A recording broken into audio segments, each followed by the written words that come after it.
नमस्कार मित्रों, स्वागत है आप सबका मेरे YouTube चैनल पर। मैं वंदना सुखवाल लेकर उपस्थित हूँ एक और नया वीडियो, जिसमें हम देखेंगे आर्ट 2011 में हिंदी लेवल फर्स्ट के अंतर्गत भाषा द्वितीय के रूप में हिंदी का जो प्रश्न पत्र था उसका हल।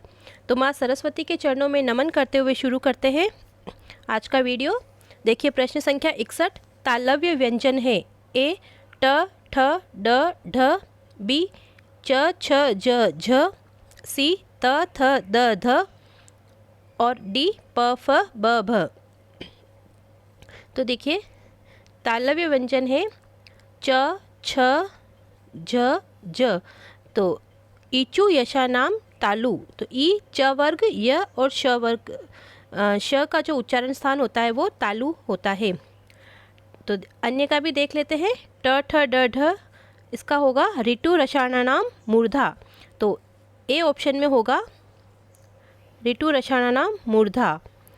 और ऋतु लसाना नाम दंता, त वर्ग का होगा दंत। उपदमानीय नाम ओष्ठो, तो प वर्ग का उच्चारण स्थान होता है ओष्ठ। तो इस प्रकार से तालव्य व्यंजन का पूछा है, तो यहाँ हमारा आंसर हो जाएगा ऑप्शन बी च छ ज झ। प्रश्न संख्या 62 देखेंगे। किस शब्द में ए स्वर नहीं है? वैदिक, ऐक्य, पैतृक, स्नेह। तो यहाँ पर हमारा आंसर हो जाएगा ऑप्शन डी स्नेह। स्नेह में ए स्वर नहीं है। प्रश्न संख्या 63 प्यास शब्द का वर्ण विच्छेद कीजिए। ऑप्शन ए प अ य आ स अ, ऑप्शन बी प य आ स अ, ऑप्शन सी प य अ स आ, ऑप्शन डी प य अ स अ। तो देखिए यहाँ पर हमारा आंसर हो जाएगा ऑप्शन बी प्यास। प धन य धन आ धन स धन अ, option B is the correct answer. प्रश्न संख्या 64 देखेंगे। उच्चारण का संधि विच्छेद है। ए उच्च धन आरण, बी उच्च धन चारण, सी उच्चा धन रण, डी उत धन चारण। तो यहाँ पर हमारा आंसर हो जाएगा ऑप्शन डी उत धन चारण उच्चारण। तो त के स्थान पर च हो जाएगा, च परे रहते। तो यहाँ हमारा आंसर हो जाएगा ऑप्शन डी। आगे देखेंगे प्रश्न संख्या 65 बहुवचन कहते हैं। ए शब्द के जिस रूप में बहु का बोध हो, बी शब्द के जिस रूप से वस्तु या प्राणियों की संख्या का बोध हो, सी शब्द के जिस रूप से किसी की जाति का बोध हो, और डी शब्द के जिस रूप से एक से अधिक व्यक्तियों या वस्तुओं का बोध हो। तो यहाँ पर हमारा आंसर हो जाएगा ऑप्शन डी शब्द के जिस रूप से एक से अधिक व्यक्तियों या वस्तुओं का बोध हो वह बहुवचन कहलाता है। प्रश्न संख्या 66 किस समूह में सभी शब्द यौगिक हैं? ऑप्शन ए घोड़ा, किताब, अजायब घर, मस्जिद, बी रसोई घर, अनपढ़, पुस्तकालय, राजमहल, सी चाय, जूता, पहलवान, दर्शक, और डी मोबाइल, चम्मच, साड़ी, हवा। तो यहाँ पर देखिए हमारा आंसर हो जाएगा ऑप्शन बी रसोई घर, अनपढ़, पुस्तकालय और राजमहल। तो यौगिक शब्द किसे कहते हैं?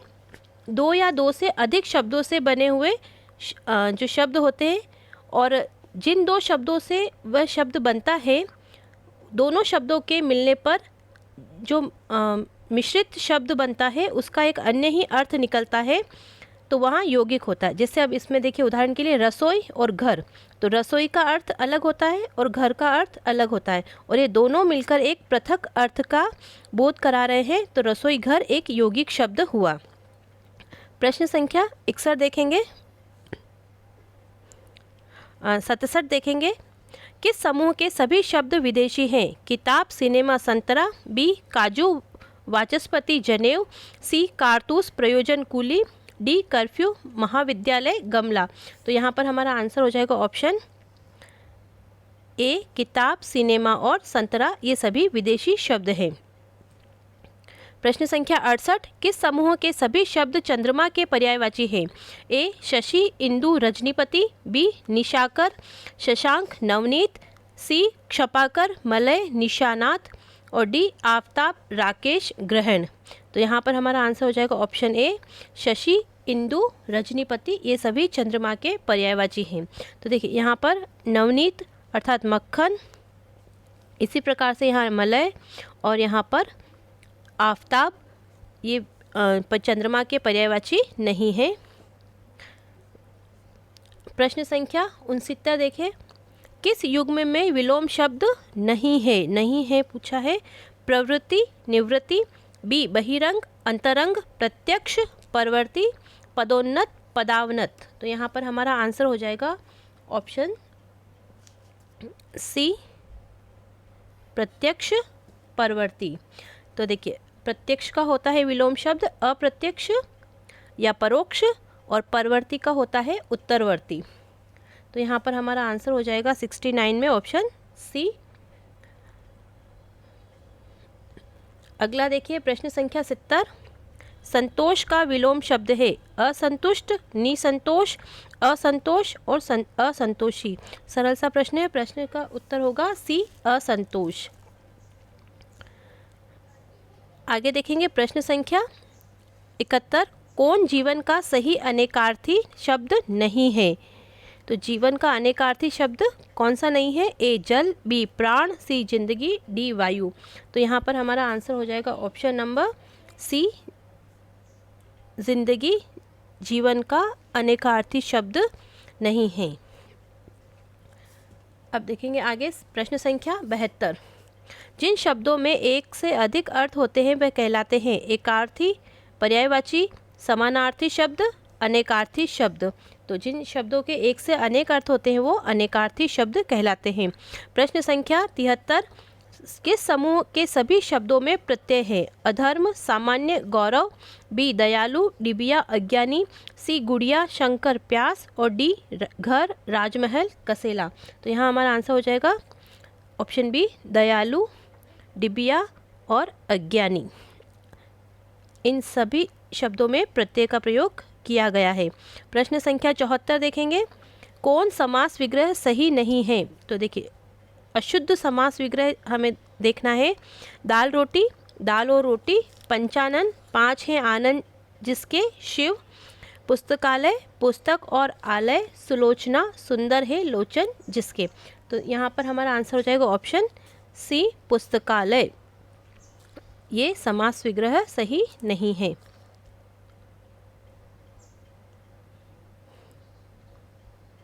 प्रश्न संख्या 75, जिसका पहला पद विशेषण और दूसरा पद विशेष्य हो उसे कहते हैं अव्ययी भाव, द्विगु, तत्पुरुष और कर्मधारय। तो विशेषण विशेष प्रधान जो समास होता है वो होता है कर्मधारय। तो यहाँ इसके विशेषण विशेष्य की जगह उपमान उपमेय भी हो सकता है। तो उपमान और उपमेय हो वो भी कर्मधारय, विशेषण विशेष्य प्रधान भी कर्मधारय होता है। अव्ययी भाव में पहला पद उपसर्ग होता है, द्विगु समास संख्यावाची होता है और तत्पुरुष समास में उत्तर पद प्रधान होता है। संध्या और रात्रि के बीच का समय, इसके लिए सर्वाधिक उपयुक्त शब्द है गोधूली, शाम, रात, छाया। तो यहाँ आंसर हो जाएगा ऑप्शन नंबर ए, गोधूली। तो संध्या और रात्रि के बीच का जो समय होता है उसे गोधूली वेला कहते हैं। प्रश्न संख्या 77, युद्ध करने का इच्छुक के लिए सर्वाधिक उपयुक्त एक शब्द है बहादुर, वीर, दबंग, युयुत्सु। तो यहाँ हो जाएगा ऑप्शन डी, युयुत्सु।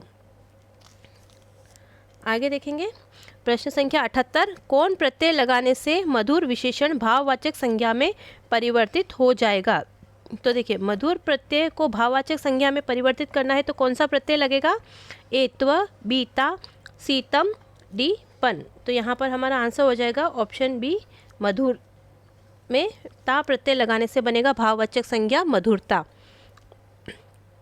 कौन समूह प्रश्नवाचक सर्वनामों का है?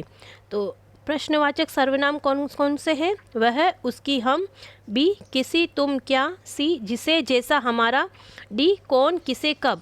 तो यहाँ पर प्रश्नवाचक बहुत सा सरल सा प्रश्न है, कौन, किसे, कब। ऑप्शन डी हमारा करेक्ट आंसर होगा। जहाँ एक क्रिया के समाप्त होने के बाद तुरंत दूसरी पूर्ण क्रिया होने का बोध होता है उसे, देखिए जहाँ एक क्रिया के समाप्त होने के तुरंत बाद दूसरी पूर्ण क्रिया होने का बोध होता है। जैसे दिनेश पढ़कर सोया, तो पढ़कर ही सो गया। वहाँ पहली क्रिया को कहते हैं तात्कालिक क्रिया, बी पूर्वकालिक क्रिया, सी पूर्णकालिक क्रिया और डी क्रियार्थक क्रिया। तो आंसर होगा बी पूर्वकालिक क्रिया, अर्थात एक क्रिया से पहले होने वाली क्रिया। प्रश्न संख्या 81, एक पद वाक्यांश या उपवाक्य का संबंध दूसरे पद वाक्यांश या उपवाक्य से जोड़ने वाले अवयव को कहते हैं। देखिए प्रश्न फिर से, एक पद वाक्यांश या उपवाक्य का संबंध दूसरे पद वाक्यांश या उपवाक्य से जोड़ने वाले अवयव को कहते हैं। समुच्चय बोधक अव्यय, विस्मयादि बोधक अव्यय, क्रिया विशेषण, अप्रकट अव्यय। तो यहाँ पर हमारा आंसर हो जाएगा ऑप्शन ए समुच्चय बोधक अव्यय। प्रश्न संख्या 82 देखें, किस वाक्य में प्रेरणार्थक क्रिया है? लड़का बहुत पढ़ रहा है, बी किसान खेत से सूखे पेड़ कटवा चुका है, सी आप बहुत ईमानदार है, डी मेरे घर की छत टपकती है। तो यहाँ पर आंसर हो जाएगा ऑप्शन बी किसान खेत से सूखे पेड़ कटवा चुका है, ये प्रेरणार्थक क्रिया है। प्रश्न संख्या 83, कौन मिश्र वाक्य है? तो इसमें से मिश्र वाक्य कौन सा है? वह ज्ञानी है किंतु जिद्दी है, बी सीता पढ़ रही है, सी आकाश में बिजली चमकती है, वह कौन सा व्यक्ति है जिसने महात्मा गांधी का नाम न सुना हो? तो एक प्रधान वाक्य और दूसरा उस पर आश्रित उपवाक्य होता है, तो वो कहलाता है मिश्र वाक्य। तो वह कौन व्यक्ति है जिसने महात्मा गांधी का नाम न सुना हो, यहाँ पर हमारा मिश्र वाक्य हो जाएगा। तो पहला देखिए संयुक्त वाक्य है और ये दोनों सरल वाक्य है। राम आया, प्रश्न संख्या 84, राम आया, भाई से मिला और तुरंत लौट गया, यह वाक्य है मिश्र वाक्य, संयुक्त वाक्य, सरल वाक्य और जटिल वाक्य। तो प्रश्न संख्या 84 का हमारा आंसर होगा संयुक्त वाक्य। जहाँ पर दो या दो से अधिक वाक्य किसी योजक शब्द से या चिन्ह से जुड़े हुए होते हैं तो वहाँ संयुक्त वाक्य होता है। राम आया, भाई से मिला और तुरंत लौट गया, तो यहाँ पर तीन क्रियाओं का बोध एक साथ हो रहा है, तो यहाँ पर संयुक्त वाक्य बनेगा। प्रश्न संख्या 85, किसी बड़े अंश का संक्षिप्त रूप दर्शाने के लिए किस चिन्ह का प्रयोग किया जाता है? ए लाघव चिन्ह या संक्षेप सूचक चिन्ह, बी अल्प विराम, सी अर्ध विराम, डी कोष्ठक। तो यहाँ पर हमारा आंसर होगा ऑप्शन ए लाघव चिन्ह या संक्षेप सूचक चिन्ह। किसी बड़े अंश का संक्षिप्त रूप दर्शाने के लिए लाघव चिन्ह या संक्षेप सूचक चिन्ह का प्रयोग किया जाता है, जिससे डॉट डॉट डॉट।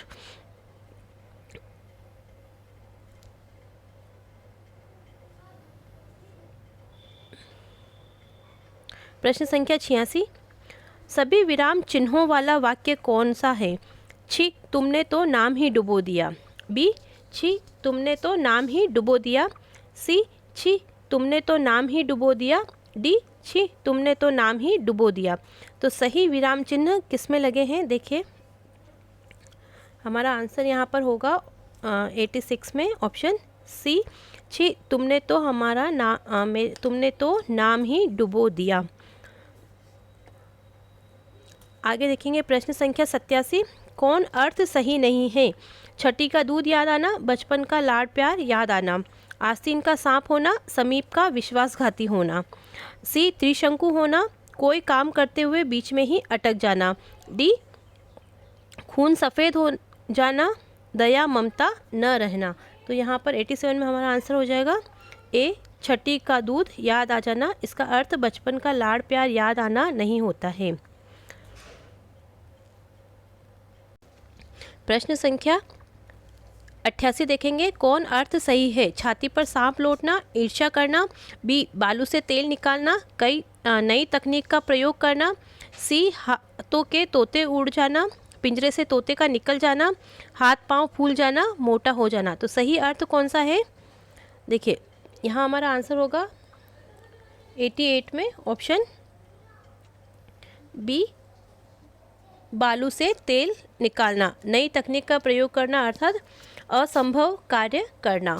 प्रश्न संख्या 89, 89 खेत रहना का अर्थ है शहीद हो जाना, खेत में ही रुक जाना, खेत गिरवी रख देना, क्षेत्र में विश्वास करना। तो खेत रहने का अर्थ होता है शहीद हो जाना। अंतिम प्रश्न देखेंगे। 90 रंग में भंग होना का अभिप्राय है। तो रंगों में भंग मिल जाना, बी रंग का डिब्बा बिखर जाना, सी उल्लास में विघ्न पड़ना, डी रंगीन तस्वीर खराब होना। तो यहाँ हमारा आंसर होगा ऑप्शन सी, उल्लास में विघ्न पड़ जाना, रंग में भंग होना। तो ये थे मित्रों आर्टेट 2011 में हिंदी लेवल फर्स्ट में भाषा द्वितीय के प्रश्न जिनका हल हमने देखा। आशा करती हूँ कि आपको वीडियो पसंद आएगा। वीडियो को पूरा देखने के लिए बहुत बहुत धन्यवाद। माँ भारती आप सबका कल्याण करें। वीडियो को लाइक कीजिए, शेयर कीजिए और मेरे चैनल को सब्सक्राइब कीजिए। जय भारत, जय हिंद, धन्यवाद।